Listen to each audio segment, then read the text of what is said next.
All right, Kevin, back with you. And I'll tell you, I am really excited about this interview. Before we get going, Tim, thank you so much for taking the time to do this. And I just really appreciate you and really appreciate you taking the time for this. Hey, Kevin, it's great to reconnect with you and have the opportunity for this discussion. Yeah. And Tim, anybody listen, I mean, man, I just think back, most people may not know this, certainly not listeners of this podcast series, but it was a conversation that you and I had back in May of 2016 that really changed the trajectory of my life in so many ways. And I remember that, that conversation and how you were like, man, Kev, you know all these amazing entrepreneurs. Why have you never held an in-person get together for some of them? And I'm like, I don't know. I just never considered, I guess. And you were like, well, you should give that some thought, Kev. And I look at what has transpired since then. And that was in May of 2017. We did the very first event right here at my home. In August of that year, did another one in September of that year, have done a number of them. I mean, I've done a bunch of these events since then. I now run a community for these high-level entrepreneurs.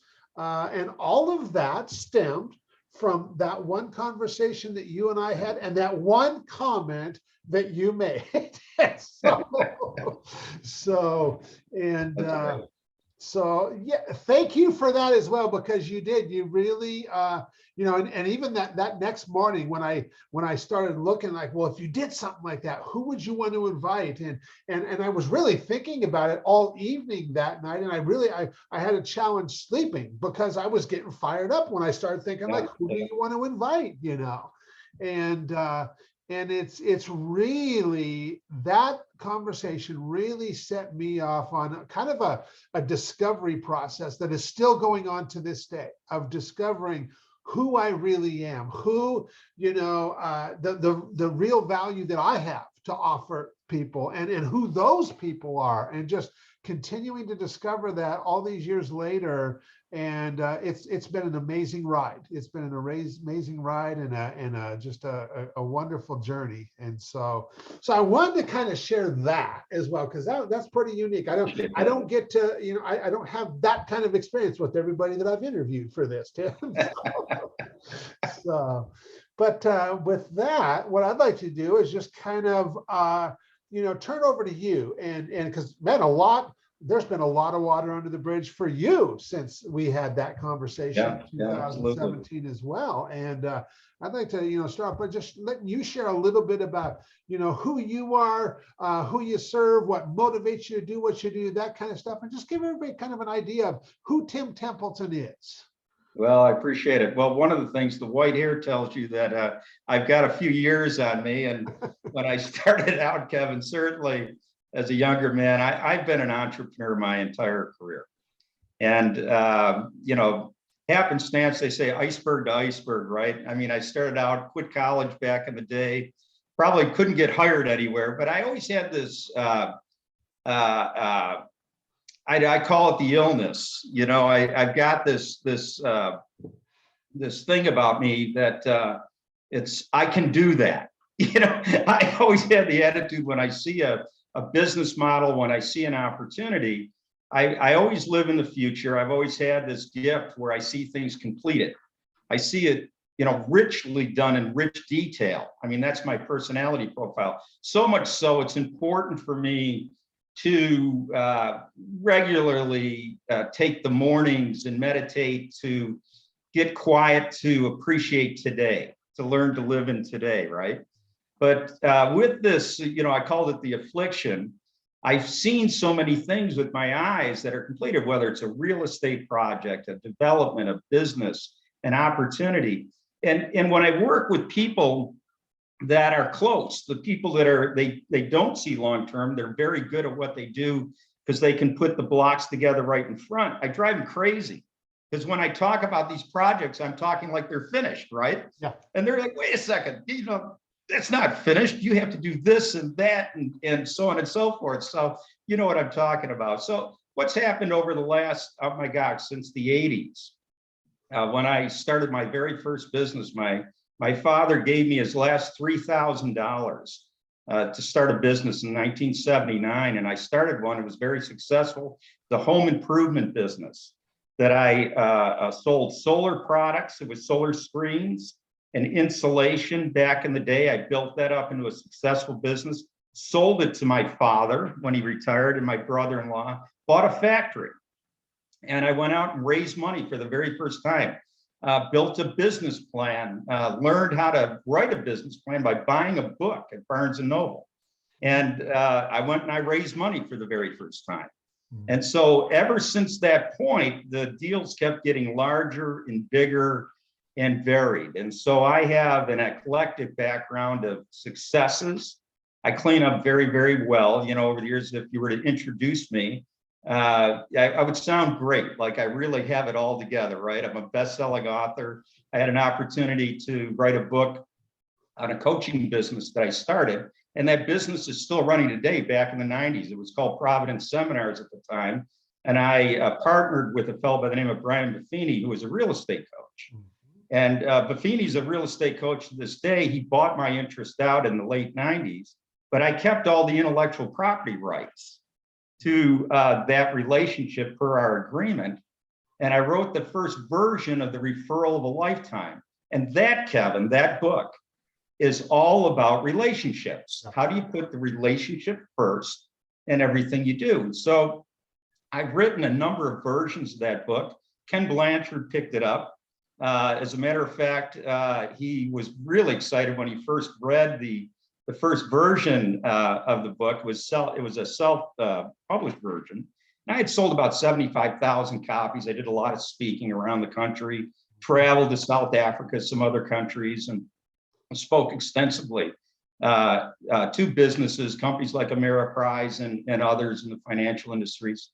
Anyhow, Blanchard picks the book up, and I remember he calls me for the first time. This was back in 2002. And my assistant at the time, Mary Lee, she leans into my office. She said, "You're never going to guess who's on the telephone." And she said, "It's Ken Blanchard." Now, for those of us that are our age, you know, we know who Ken Blanchard was. I mean, this is the leadership guy right up there with Peter Drucker and all the other giants from the last century. Younger folks might not remember, but Ken has, you know, dozens and dozens of books, 25, 30 million books in print, I mean, around the world. He's best known for the 1 Minute Manager, but he has many, many other publications. He calls me up and I take the phone call. I have to admit, you know, I'm shaking now a little bit. I felt like I had like Bill Gates on the phone in the industry for a book writer. And it was Ken Blanchard here. How are you doing? And, you know, well, I'm trying to get my voice going. Well, I'm doing great, Ken. How are you doing? He said, "You know, I just read your book and I want you to know I think it's marvelous. What are you doing tomorrow morning?" We both live in San Diego. Well, I thought quickly to myself, well, whatever I had planned is going to be X'd out. I got absolutely nothing. Ken, I'm completely free. And so we met at the RBN in San Diego. We bought breakfast. And he said, "I'll make a deal, Tim. If you'll come in and coach my company on the principles of the Referral of a Lifetime," he said, "I'll see to that this book gets published by a legitimate publisher and you'll get wider distribution." He said, "We'll make it a better book." And I thought to myself at the time in my ignorance back in the day, well, it's a pretty good book now. I had lots of editors work on it and that, but I said, "Well, that's great, Ken. I would like to do that." And so he said, "Well, I've got 5 publishers." He said, "We could go with any of the one." I said, "Who would you go with?" He said, "I think we ought to go with Barrett Kohler. And the reason I say Barrett Kohler," he said, "because they'll work your book forever." He said, "The other ones," he said, "you might get a little upfront. They'll make a big splash, but then they're on to the next." And so as it turns out, Ken was true to his word. He absolutely made the introduction. And as a matter of fact, that book got picked up. He was just releasing the Ken Blanchard series. So the Referral of a Lifetime was the lead publication in the Ken Blanchard series. And so that opened a lot of doors for my career going forward. And so when I say clean up, I sound very, very good on that side and best-selling on it. But the truth about me is I've had a lot of failures along the way as well. And so while I've made money, I was in retail. If you needed to have a product before that, before the coaching company, if you wanted to be in Kmart or Walmart or one of the big retailers, I could get you there. And I had a network across the country. I worked with companies out of Hong Kong, companies like Sega of America, the first Nintendo licensees. I got stories. I'm back on those days, like Acclaim Entertainment, many of the other players. I represented over 25 companies, and I brought products to market. I saw these things finished, right? Wow. And so this is all this eclectic background that, I was up and down. I made a lot of money. I filed bankruptcy. I had to go through all of that and that shame and being whacked up against it. And in 2015, because of that book, I met a fellow by the name of Joey Osborne. And Joey had a company called Mosquito Authority. We met at a Mike Koenig's event. Okay. And it was a publishing event. And I was there. I brought a client in because I had a big publishing background. And so I brought the client to the event. I met Joey. We both gave Koenig's. We donated some money to, his wife's nonprofit. Yeah. Nonprofit. And so Joey and I sat together for an afternoon in LA with about 6 of us, and Mike kind of gave his insights and on a number of things, and we enjoyed the afternoon certainly with him. But Joey and I connected, and it was at that time I gave him a copy of the Referral of a Lifetime. He came back and called me again. He said, "You need to come into North Carolina and consult." He said, "We need this." And so what had happened was I went back, and it was one of those magical 2 days, right back in 2015, where I was really there to be able to help him go to the next level. And I did. And ultimately, I signed an equity deal with the company and was the architect to restructure the company and build it up. We built the sales up. When I got there, we were pre-profit. When I left, I had hired a new CEO. We restructured the company. I took equity. We launched a new brand called Pest Authority that I was a full partner in on that as well. And a year and a half ago, when you and I connected, yep. I had successfully negotiated the sale to private equity. And we went through that, and Joey did really well on the exit, and so did I. And so anyhow, I've taken some time off. I've got a board position now in another company. I'm helping a founder do the same thing, but that's about me. I've got 3 professional daughters, same wife, Maria, for 38 years, live in San Diego, and I'm just getting up every day, Kevin, just trying to get by. But this topic of relationships, it really resonated when I read it, because as you know me, and we talked about this, and just before we go on, I just want to talk about for a second, when we had that conversation, because you're a relational guy. You and I was in a mastermind group of yours for a number, I think for a full year. I mean, we got together and had lots of insights, but I've watched you relationally work with everyone. And so when we had that conversation about all these relationships and how well you do that, you're in a place where you're really bringing value to other people, because you live this stuff out about putting the relationship first that we've talked about. And certainly before we jump down here talking about that philosophy, is what does it mean to put the relationship first, before the dollars and things like that. So very, very interesting. So I'm happy to be on. That's a little bit of my background, but excited to be here to talk about this topic, because it's one that's near and dear to me. Yeah. Well, I'll tell you, I appreciate you sharing that and kind of setting some context and letting everybody know, kind of a little bit about who you are and what motivates you. And so let's go ahead and shift gears. What I'll do is I'll reiterate the question for the benefit of everybody listening, and then we'll dig into this a little bit. Okay. And so here's the question. Have you ever been introduced to a person who completely changed the course of your life or your business, so much so that much of what you have today would not be possible if not for this person? Yeah. And Tim, I'm really excited to hear your story, your experience around this, as well as be able to honor this person that has really come up for you and had such a profound impact on your life and on your business. Well, great. I appreciate it. I thought about it, and certainly I've had a lot of relationships over the years. Yep. And I mentioned like Ken Blanchard, and certainly great relationship. Ken is and has always been phenomenal. I mean, perfect gentleman, opened up so many doors. Everybody knew Ken Blanchard, didn't know me, right? And so I was able to, he set the table for a lot of companies for me. One of the things though, before that, going back, the guy that I talked about early on that I raised some money, I built the business plan when I was 26 years old. I presented to this fellow, his name was Paul Wong. And Paul, at the time, was 57 years old. He was just an absolute hammer in Chinatown, in San Francisco, and Oakland. Let me tell you about Paul's background. When he gave me his card, you can imagine a 26-year-old young kid, green behind the ears, this entrepreneur. I get this card from Paul Wong, and I read his card, Kevin, and it said, Paul Wong, Bank of California, founder. And I'm like, I'm there trying to raise money. I've got my business plan, and I just get the card of the founder of the bank. I'm in the right place, right? Yes. But I was really taken aback. And so it's California National Bank. And so Paul was just a gentleman. He was just loved my excitement. I presented, it was an insulation factory. It was a 40,000 square foot facility. I'd already found the factory. I had the lease. I had the equipment. I had the experience of retail, who we were going to sell the materials to. I wrote up the business plan.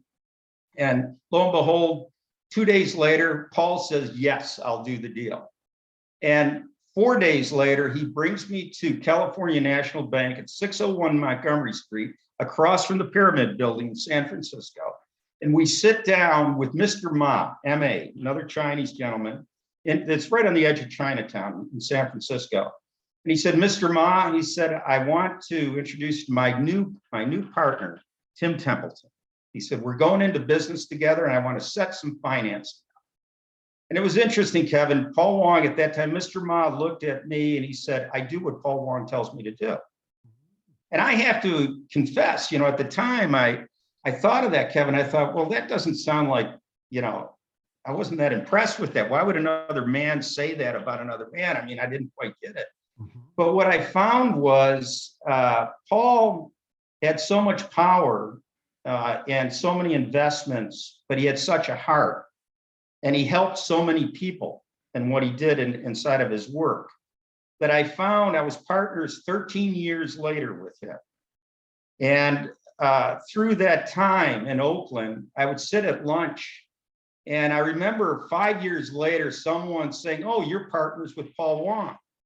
And I remember after this now experience of this young man and myself at the time, I said, yes, I do what Paul Wong tells me what to do. And it was like a coming home point of why did I say it? It was out of the respect for this man. This fellow, by the way, his grandfather, he was raised in his grandfather's house, who controlled all the tobacco out of Hong Kong. This man, when he died in 1961, he was worth $6.8 billion. In today's dollars, it would be worth over $63 billion. Wow. And Paul was raised and mentored by him. And as a matter of fact, his uncle, he was the number one grandson, was his age.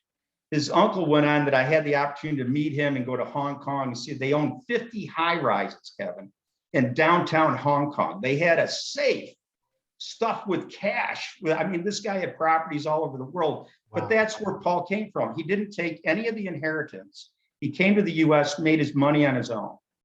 And what this guy did for me over the next 13 years, he taught me how to be a businessman. He taught me how to be a partner with integrity, how to treat everybody at the table as though they belonged. He would say things like, grandfather used to teach me when we signed the loan at the bank where he funded the factory. He looked at me, he said, and then he called me Timmy. He said, Timmy, he said, all signatures are not equal, as he signed the, but he'd always have all these, these great quotes from his grandfather over the years of things like that. And it was tremendous.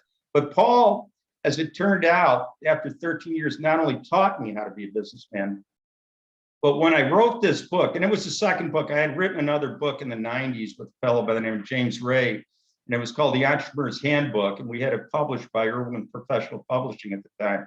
But it was how to select a business. And I was young at that time and worked with James on the book, and it was an interesting book. But this book that I wrote was a story. The other one was a text. This one was a story, much like the 1 Minute Manager. That's why Ken liked it. The key character in the book his name is High Ground. And I modeled everything high ground about Paul Wong. So all the things that Paul taught me throughout my business, and certainly through my eyes, but it went through High Ground's mouth, that was Paul Wong. So with Paul, I got to Ken Blanchard. I went and worked for these phenomenal companies, like all these major financial institutions, spoke all over the United States. I consulted with major companies. I got offered positions to run companies, to do many things. As a matter of fact, this opportunity with Joey Osborne came with Mosquito Authority, all because of the book, but it all went back to Paul Wong, because that was the truth of what he taught me. And he made me the businessman that I, turned out to be, for better or for worse, as we go forward. But that's the guy. I mean, he is the guy. And by the way, in the book, as Paul did, the book is all about putting the relationship first, right? And this is where I'm challenging, and you and I talked about it. I want to challenge the listeners on it, because the truth he told about me and the truth about you and all of us, when we're doing a deal with someone, it's about the money, right? They say, at the end of the day, but it's not about the money. What you're teaching here, Kevin, and you've lived it out, and why I'm excited to be on this podcast with you is, this is about putting the relationship first. It's about taking the dollar sign off the forehead, stepping back, and on a daily basis say, you know what? I've got to put the relationship first. What's going on here? Even though I might have to step back on the opportunity. And we live that tension on a regular basis, if you will. And we know when we do serve others, and when we do put the relationship first, and we get in a position in our careers to be able to do that, where we're not so stressed out about making the mortgage or the rent payments or just getting by, we have an opportunity to really live that out. And we've all met those people with integrity in businesses where they've done that. And that's what we're drawn to. Yeah. And that's why I'm so excited about this conversation. Well, man, I really, it's because you and I have never talked about Paul before, not the way that you just shared about Paul, and it's, you look at what has happened, not only in your life, as a result of you and Paul connecting, but because a whole lot of amazing things have transpired since you and Paul met and you started that relationship with him. But how many other lives have been impacted as a result of the relationship that you and Paul have had all these years? And you start to think about that, and it's like, wow, we're never going to know a real number, but we do know it's pretty damn big. And it's so much fun. I mean, it really warms me. I've always been the kind of person, I've spoken a lot on stage, but I never, if I ever got on stage again, I could care less. I know I'm a competent speaker because I know the mechanics of how to present right on stage, but that never floated my boat. The thing that floats my boat, if you will, that really moves me would be after a talk, when I would have someone come up to me on the side and say, Tim, I read your book and it changed my life. Yeah. To me, I get a chill down because I know the experience is down my back thinking about it right now, where you're really making a difference. The stuff that you do, this stuff matters.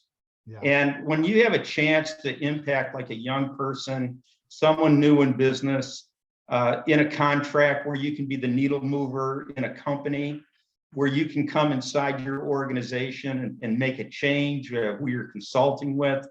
That stuff that's payday. Yeah. You know, and when you focus on that in the relationships, the dollars, they follow. The dollars, you know, I want to work hard with Joey, but I worked really hard. I enjoyed the work, but it wasn't about the money up front. I just really, really enjoyed the work, and the money flowed in after that, as they have in the other projects where I've done well. And so that's the point. You know, one of the things that I would encourage, it's interesting because we talk about, you know, in my case, it's a mentor, right? Paul was my mentor.